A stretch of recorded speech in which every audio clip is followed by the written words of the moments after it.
Bom, algumas pessoas me mandaram um vídeo da Preta Gil aqui para eu opinar. Vamos lá, vamos ver o que ela... Parece que era uma entrevista dela aqui, vamos ver. Normaliza muitas coisas do nosso dia a dia por conta de correria, de priorizar o trabalho, de priorizar outras coisas e a saúde fica em segundo plano. No meu caso, eu já estava há uns 6 meses com uma prisão de ventre absolutamente exagerada, 10 dias sem ir ao banheiro. Quando eu fazia as fezes com sangue, com muco, ela tinha um formato diferente, isso é uma coisa que... Bom, eu acho que aqui é importante, ela está falando vários sintomas que são, a gente chama de sintomas de alarme para o câncer de intestino, né? Alteração do intestino, alteração do hábito intestinal recente, quer dizer, funcionava de um jeito o intestino dela, há 6 meses começou a funcionar de outro jeito. Presença de sangue, muito importante, presença de sangue e alteração no calibre das fezes. Ela fala, a gente chama as fezes em fita, né? As fezes começam a ficar de um calibre diferente. Então, são 3 sinais de alarme que ela colocou já no começo do vídeo, que são sinais que realmente as pessoas devem procurar um médico para fazer os exames, né? É importantíssimo a gente olhar as nossas fezes, porque ela diz muito sobre a nossa saúde, sobre o nosso organismo. Isso é verdade, eu canso de receber, quando eu estou no consultório, pessoas me mostrando as fotos das fezes. Então elas não só olham, como elas batem foto e mostram para o médico também. É o formato de fita, né? Ela ficou achatada, né? E aí ela saía achatada, eu olhava aquilo e achava normal. E aqui o interessante é que a Ana Maria Braga também teve câncer há um tempo atrás, né? Então, quer dizer, a Ana Maria Braga, ela está entrevistando, mas ela também conhece do assunto também. Não liguei que aquilo pudesse ser algum sinal. Ela está achatada porque, como o meu câncer é no reto, ele impede a passagem. Então, quando passa, achata. Então, as fezes saem achatadas. Eu comecei a ter picos de pressão alta, muita dor de cabeça. Tanto é que a primeira internação que eu tive, que eu passei mal, eu fui internada e o diagnóstico foi uma cefaleia, foi uma dor de cabeça e me indicaram procurar um neuro.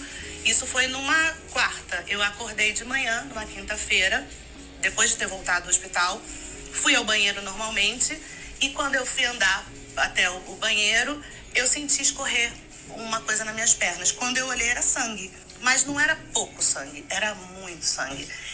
Aí talvez essa dor de cabeça não é um sintoma clássico, né, de câncer de intestino, tem centenas de causas para dor de cabeça, mas talvez, aqui pensando, se ela tem perdido sangue já há 6 meses, talvez ela tenha algum grau de anemia, e isso pode justificar, por exemplo, a dor de cabeça, o cansaço dela também. E aí eu comecei a me sentir mal, fiquei tonta com aquele sangue todo, tive um desmaio. Me levaram às pressas para o hospital, na emergência. Quando eu entrei na emergência, os médicos já pediram exames, como tomografia, ressonância. Na primeira tomografia já apareceu o tumor. Quer dizer, era um tumor significativo. Era. Ele aparecia. Ele tem 6 centímetros. Realmente, um tumor que já aparece na tomografia já é um tumor num tamanho já maior. Normalmente, uma tomografia não vai fazer diagnóstico de câncer de intestino, né? O que se faz diagnóstico de câncer de intestino é uma colonoscopia ou um outro exame chamado retossigmoidoscopia, que vê só uma partezinha do intestino. Como apareceu aqui na tomografia, a gente sabe que era realmente um tumor de um tamanho maior. Grande. Ele é grande. Quer dizer, quando aparece já está no... E é importante a gente falar, eu não fiz colonoscopia, que é um exame muito importante. Depois dos Ele 40, hoje é indicado para todo mundo aos 45 anos. Se você tem algum caso de um parente que teve um câncer no intestino, vamos supor, o seu avô, sua avó, seu pai teve com 60 anos, você faça com 50 anos. Você faz com 10 anos a colonoscopia. Por que eu estou dizendo isso? Não é bem assim, tá? Então, assim, ela começou falando que é a partir dos 45 anos de idade. Isso é a recomendação hoje, né? 45 anos de idade. Se você tem 2 ou mais familiares e 10 anos a menos dá menos de 45, você deve fazer essas colonoscopias antes. Por exemplo, se você tem um familiar que teve com 45 anos um câncer de intestino e outro com 50, você vai fazer 45 menos 10, 35. Então você e sua família devem iniciar o processo de exames a partir dos 35 anos de idade. Você descobre os pólipos. Isso. Esses pólipos, na própria colonoscopia, que é um exame, que não é um exame muito acessível, a gente tem que dizer isso, na rede pública, é complicado. Mas se marcar, Mas se marcar, se você for, você consegue.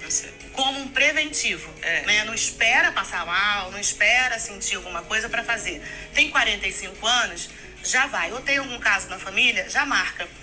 E aí o pólipo, ele tira na hora, na colonoscopia já tira, porque ele pode virar câncer. O meu, por exemplo, ele é assim, ele é um pólipo, então ele tem 6 centímetros, mas a parte maligna dele é um pólipo pequeno no meio de uma carne, assim, esponjosa. Uma colônia. Exato. É isso mesmo, assim, o pólipo é uma lesão que a gente chama de precursora do câncer, ele é pré-maligno, então ele não é um câncer, o pólipo. O pólipo é uma coisa benigna. E quando a gente faz a colonoscopia, a gente identifica isso e no momento do exame a gente já retira esse pólipo, né? Cerca de 20 a 40% das colonoscopias a gente encontra pólipos. Esse pólipo vai ser mandado para análise e alguns deles podem virar câncer e outros não. O problema é que a gente não tem como saber, né, quando a gente está fazendo o exame ali de colonoscopia, qual que vai virar câncer e qual não vai virar. Então a gente retira todos e envia todos para análise, né? E depois na análise vai mostrar para a gente como a gente vai fazer o acompanhamento, porque aquele pólipo está resolvido, aquele pólipo foi retirado. Então, se aquele pólipo tinha um risco de câncer, a gente vai precisar fazer exames mais próximos. Se aquele pólipo não tinha chance de câncer, a pessoa pode fazer a cada 5 anos a colonoscopia. Bom, eu acho que essa entrevista é perfeita, né? Então, assim, realmente a gente vê que ela teve vários sintomas de alarme, mas infelizmente os sintomas realmente mostraram que era um câncer de intestino. A gente sabe que ela encontra-se em tratamento agora, mas mostra também a importância da prevenção, né? De você não precisar chegar neste ponto. Claro que se você está nesse ponto, você precisa procurar um gastroenterologista, um proctologista para fazer os exames, mas você não precisa esperar isso, né? Hoje, 95% dos cânceres de intestino eles são preveníveis através da colonoscopia. Então, se você conhece alguém que já teve câncer de intestino, tem familiares com câncer de intestino ou que tem mais de 45 anos, encaminhe esse vídeo